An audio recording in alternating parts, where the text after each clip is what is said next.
Alors c'est vrai que je vous ai déjà parlé de Orbis dans la vidéo de cette semaine sur l'actu jeu, mais j'avais quand même envie d'y revenir parce que je le trouve superbe, vraiment agréable, et je trouve qu'il a des mécaniques mais vraiment très intéressantes, c'est super chouette.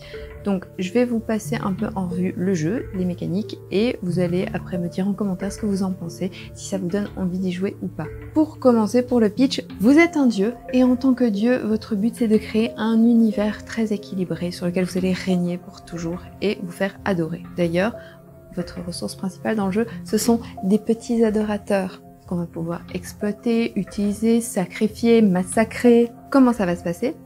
On va créer un univers en forme de pyramide, donc on va poser des tuiles de terrain les unes sur les autres et on va former cette pyramide à partir d'une ligne de 5 qu'on va chaque fois rétrécir et mettre à la fin le dieu à son sommet pour engranger des points de victoire. Il existe en tout 5 types de tuiles différents.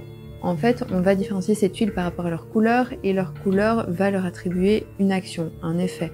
Donc par exemple avec les tuiles vertes, ce sont des tuiles qui souvent vont vous rapporter des petits points de victoire selon le placement que vous allez faire entre les unes et les autres.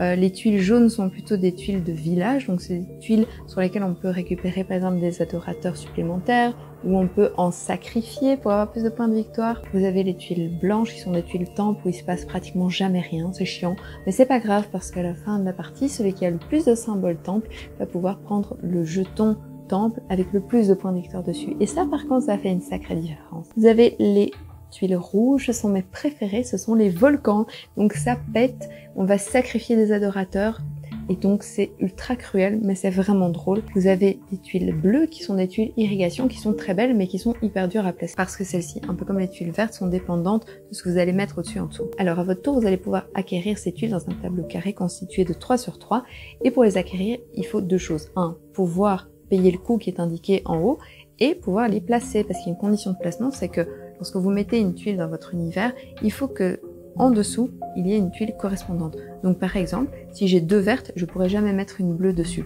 C'est comme ça. Le seul moyen de placer une tuile en ne respectant pas les conditions soit de coût, soit d'emplacement, c'est de la transformer en terre morte. Et une terre morte, c'est tout simplement une tuile qui vous enlève un point de victoire à la fin de la partie, mais qui par contre devient un joker multicolore. Et donc ça c'est ultra bien quand vous avez un peu bloqué votre jeu parce que vous avez oublié de mettre, je sais pas moi, un volcan, typiquement, alors plus jamais de tuiles rouges pour vous, tant pis, au revoir.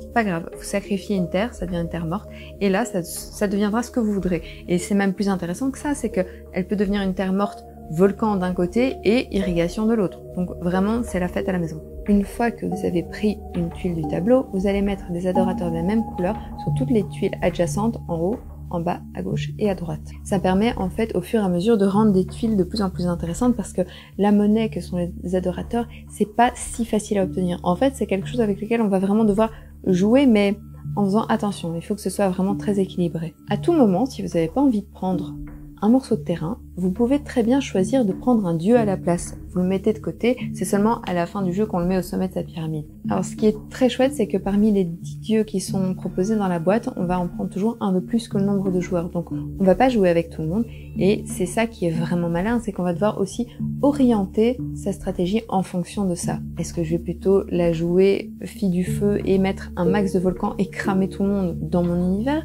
Est-ce que je vais plutôt être mère nature et à ce moment-là je vais surtout essayer de connecter des petites forêts les unes avec les autres? Est-ce que je vais plutôt être la déesse de la paresse, n'en avoir rien à foutre et mettre des terres mortes partout dans mon terrain juste pour scorer des points avec d'autres choses? Il y a moyen d'utiliser plein de stratégies différentes, mais il faut faire gaffe parce que à tout moment en fait vous pouvez vous rendre compte qu'un adversaire est en train de jouer exactement la même stratégie que vous, et s'il vous prend le dieu sous le nez, alors c'est mort. Et pire, on peut même tout simplement jouer totalement différemment d'un autre joueur, mais se dire qu'il est en avance et simplement commencer à prendre des terrains qui pourraient l'intéresser. Donc ça peut être quand même assez méchant. En réalité, il y a plusieurs raisons pour lesquelles j'aime vraiment Orbis. Alors déjà, je trouve joli. Je pense qu'aujourd'hui, au stade où on en est, il y a suffisamment de gens talentueux autour de nous que pour pas se permettre de faire un jeu moche, que ce soit au niveau du graphisme, de la mise en page ou des illustrations. Enfin, je veux dire, je comprends pas qu'on puisse encore faire des mécaniques de jeu intenses, intéressantes, et se dire, mais de toute façon, les illustrations, on s'en fout, les gens vont quand même prendre le jeu. Alors ok, d'accord, tous les goûts sont dans la nature, mais il faut quand même admettre qu'il y a des choses parfois, c'est bien de la merde. Bon, au-delà du fait qu'il est très beau, il y a aussi ce côté... D'habitude, je me moquais quand j'entendais les gens dire « Oh, ce jeu a des mécaniques élégantes. Je trouvais ça hyper snob et en fait, après avoir joué à Orbis, je crois que je commence à comprendre ce que ça veut dire. C'est ce côté où on a l'impression que mécaniquement, le jeu est parfait, tout roule, tout se passe bien, on n'est jamais face à des points de règles obscures, on n'a jamais l'impression de devoir feuilleter le livret pour savoir si on a le droit de faire une chose ou une autre.